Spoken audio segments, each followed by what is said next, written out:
This night has seen the violent end of an evil woman who threatened the lives of the two Collins children. A creature of the supernatural, Laura Collins has been consumed by the flames that once sustained her. But the threat she posed still exists, for the two children, Nora and Jameson Collins, remain trapped in the fire she created in a remote section of the house. Oh, the room is on fire. She must be in there with them. The key works, but I can't get the door open. Jameson! Nora, can you hear me? Yes, Father. Yes, we can. Is the door bolted on the inside? Yes. The fire's in front of it. I can't get to it. Try and break the door down. Go get an axe. Yes.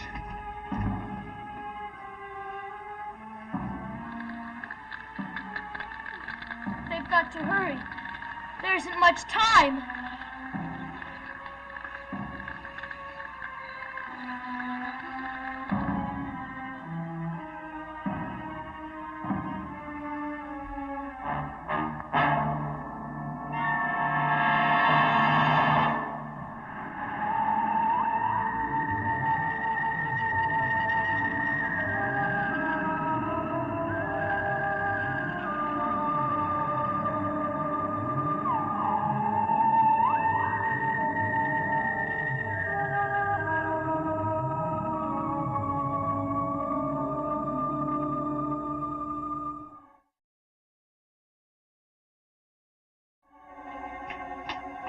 Barnabas!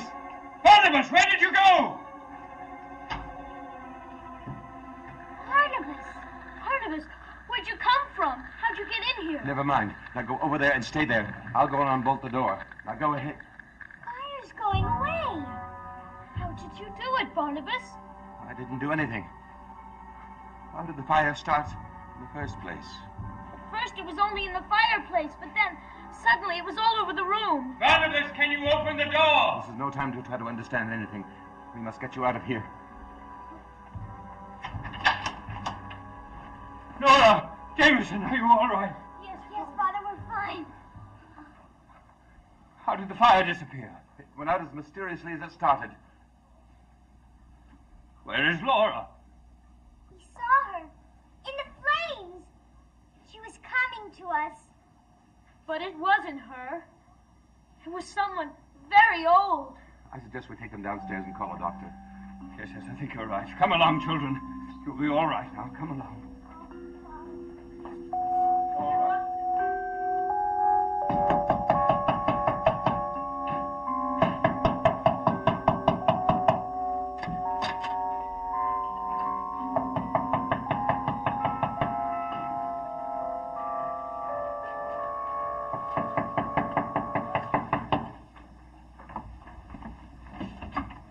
Quentin, what took you so long? Do you realize what time it is? I know it's late. But you're an old friend, Evan. I'm sure you'll understand. Well, I understand one thing. You're very drunk. Oh, that's right. Very drunk. And do you want to know something, Evan? It doesn't help. It never does. Now, why did you come here at this hour? Evan, would you turn on the lights? I don't like being in the dark. Thank you. Now, tell me what you want so I can get back to bed. Now, what do you think I want? I need help, Evan, and I need it soon. Now, there's no one else I can turn to. You're the only one who understands what has happened to me. The fact that I understand it does not mean I can do anything about it. Well, you've got to try. Now, there must be some way to end this curse. You've got to help me find it. Quentin, I've already tried twice, and I've failed each time. Now, listen to me. Now, in 2 nights, there's going to be another full moon. Now, you know what happens then, don't you? Yes. I know. But there are some things you don't know. Like the pain that comes just before the change. And the guilt that comes after. Evan, the last time it happened, I killed a woman. Now there must be some solution. Something that can undo what the gypsy has done to me. Quentin, I don't have a solution. Oh, I sympathize with you. I understand what you're going through. If I could think of some way to try and help you, to keep you from suffering, I'd try it, but I don't have supernatural powers. But you do have knowledge of the supernatural and of the black arts. Now, all I'm asking you to do is to use it. Now, if anyone can end my misery, it's you. Well, the only person who could definitely end it is the gypsy herself. If we could just think of some way of persuading her. Now, we can. We've tried, and it didn't do any good. Now, Evan, listen, I'm not asking you to perform a miracle. Just promise me you'll try to think of something, anything. I can't go through with this again. God, I'd rather die. All right. I don't even know where to begin, but I will try to think of something. Now, let's get you cleaned up and back to Collinwood. We'll discuss it further tomorrow.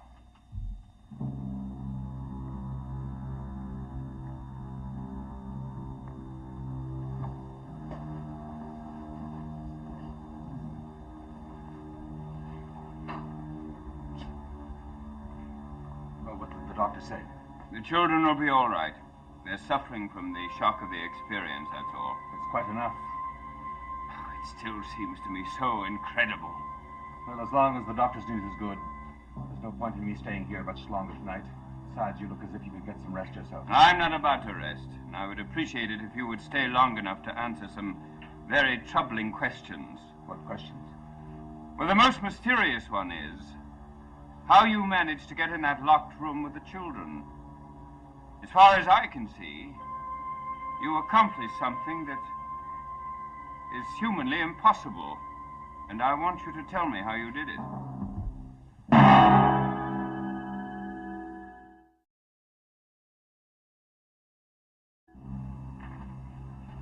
Barnabas, I find your silence rather disturbing. Surely you know how you got into that room? Yes, of course. Well, then how then? Well, it occurred to me that after you went to get the axe, there was a ledge outside the window in that room. I knew there wasn't time to knock down the door, so I ran to the other end of the corridor and got out that window and made my way along the ledge. Well, The window in that room. You did it amazingly fast. Well, I wasn't even conscious of time. There wasn't a second to spare. I see. I hope you don't mind my asking you these questions. Not at all, Edward. I quite understand. Do you have any idea what happened in that room between Laura and the children? Well, not completely. But I'm sure that she made the children make contact with her, and she tried to get them to go with her. Through flames? Yes. There's no doubt now about her supernatural powers. You've seen evidence of it yourself. Yes, I did indeed. I never believed that anything like that could happen. Do you think that she is gone for good now? Well, I can only assume that, that she died in that room and consumed by her own flames. The same flames that didn't leave a mark on the children. It doesn't seem possible. And yet, if it is possible, what became of the body? Edward, the circumstances around her death make it impossible to explain it by ordinary logic. And yet I must find some way of explaining her death. Why? For the children's sake. They're convinced that it wasn't their mother with them in that room. Well, who do they think it was? Oh, some incredibly old creature that they'd never seen before. Well, as difficult as it may be for them, it was their mother. How am I ever to convince them of that? I don't know. But I'm sure that they'll get very little sleep tonight anyway. So after the doctor is gone, I suggest you have a good talk with them. And tell them what? Well, that for their own peace of mind, that they must accept the fact that their mother is gone and that she'll never return to this house. I don't envy you this task, but you must do it. And you must succeed in convincing them. Very well. I'll try. Good night, Barnabas. Good night, Edward.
Jameson, what are you doing out of bed at this hour?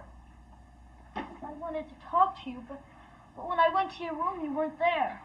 Well, I was visiting with Mr. Hanley. We've been talking most of the evening. Well, you must have wanted to see me about something very important to stay up this late, huh? Yes, I wanted to ask you if we could become good friends again. Oh, Jameson, I've never stopped being your friend. I know that, Quentin, but I've said some things to you that... Well, I'm sorry I said them to you now. Has something happened here tonight while I've been away? Something that upset you very much? Yes. You want to tell me all about it? My mother's gone, Quentin. Gone where? She's dead. Laura? Dead? How did it happen? I don't know. I don't understand it. There was a fire in the East Wing, and she was trapped in it. It was terrible, Quentin. I know. You don't have to tell me any more about it, Jameson. It's too upsetting for you to talk about it anymore. Quentin? What? I want you to go away, too. Where'd you ever get the idea that I might do that? I don't know. I just don't want it to happen. I want you to stay right here at Collinwood with me. But I have no intention of leaving. I'm going to stay right here. And we're going to be better friends than we ever have been before. Now, why don't you run upstairs and get some sleep? Tomorrow we'll have a nice long talk, just the way we always used to. All right? I'd like that. Good night, Jameson. Good night, Quentin. Good night, Mr. Hanley. Good night, Jameson.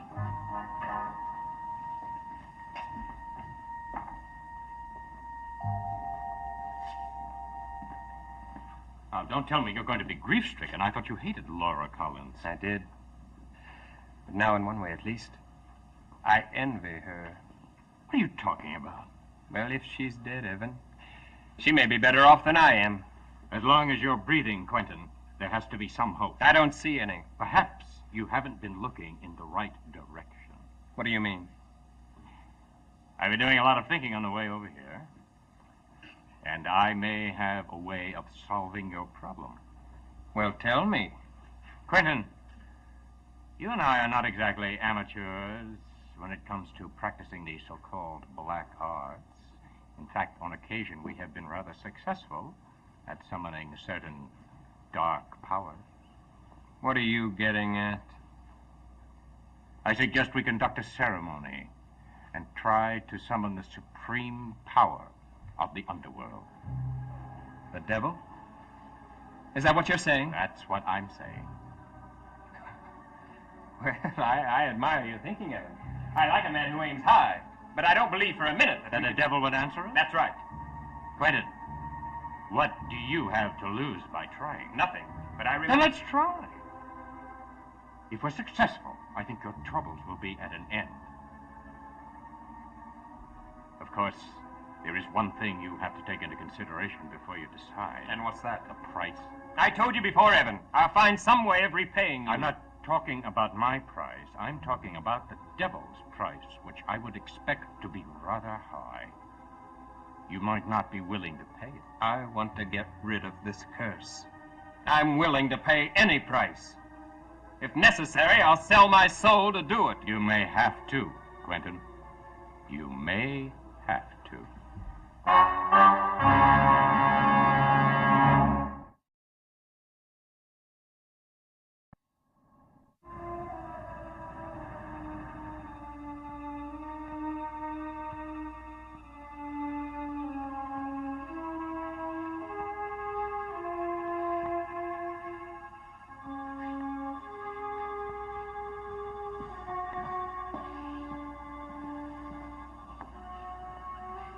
Nora, Yes, Father? why are you sitting here alone? Why aren't you with Jameson? We both wanted to be alone today. Why? I don't know. After what happened last night. Oh, Nora. Have you been here sitting, thinking about your mother? Yes. Please don't be angry with me, Father. Oh, I'm not angry, dear. It's perfectly understandable. But you must realize that it isn't doing you any good. But I can't help it. I don't know how long it will take, but the time will come when you must accept the fact, Nora, that your mother is gone and that she's not coming back. I know. I want you to make every effort to forget about what happened last night. And the best way that you can do that is to try to occupy your mind with other things. Will you do that for me, Nora? Yes, Father. I think I'll go upstairs now. Yes, of course, dear.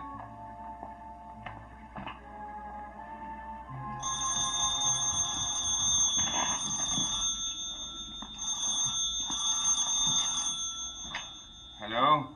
Speaking? Oh, good afternoon, Reverend Trask. No, I'm afraid not today. Oh, release. Well, I'm not the one to speak to anyway. Mr. Hanley, our lawyer, can help you with that. Well, I don't see why not. He's very courteous and most efficient. Well, not at all. Goodbye.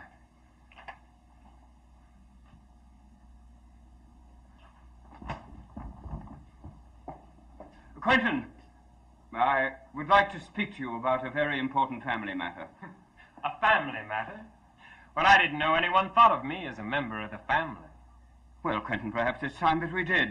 Are you, quite sure you're feeling all right, Edward? I think the time has come, Quentin, for us to try to be a family again. For you and Carl and Judith and I to sit down and try to reconcile all our differences. And what has brought this on, brother? The realization that there is something unnatural about our lives. Unnatural? What happened to Laura last night was something that went against the natural order of things. And I want to make certain that nothing as freakish and abnormal ever comes into our lives like that again. What's the matter with you? Oh, nothing. I've got to go, Edward. Well, I haven't finished speaking to you. You have now. I'm going to be late. What is so important, more important than family matters? I don't think you'd understand if I told you. But you may be interested to know that I am as interested as you are in the natural order of things.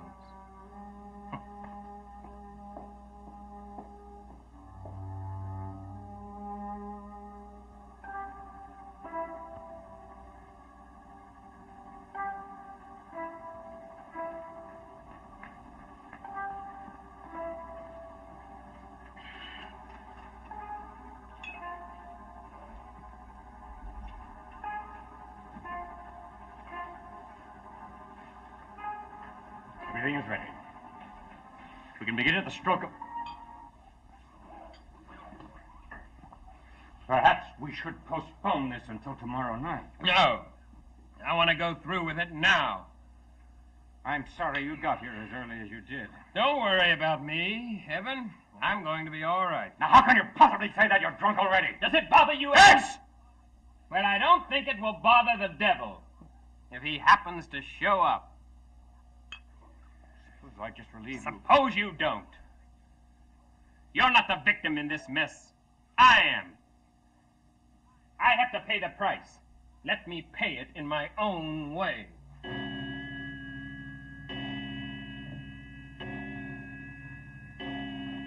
time has come. Let's begin.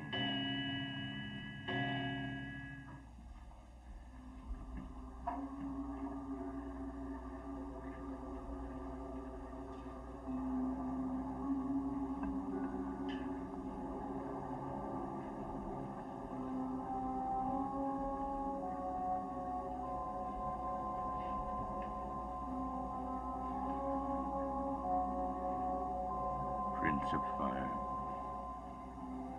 hear my plea.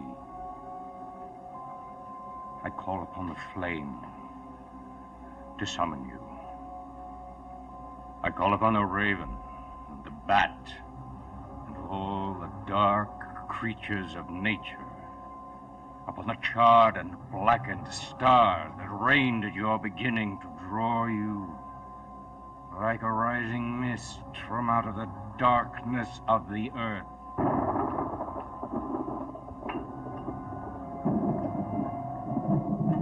Prince of Darkness, I summon you in the name of the 7 plagues, of thunder clouds that weep with nightshade,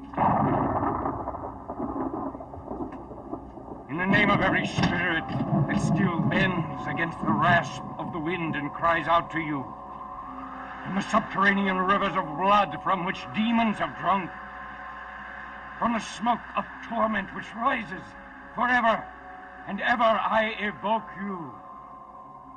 Appear to us, Satan. Appear to us, Satan. Appear to us.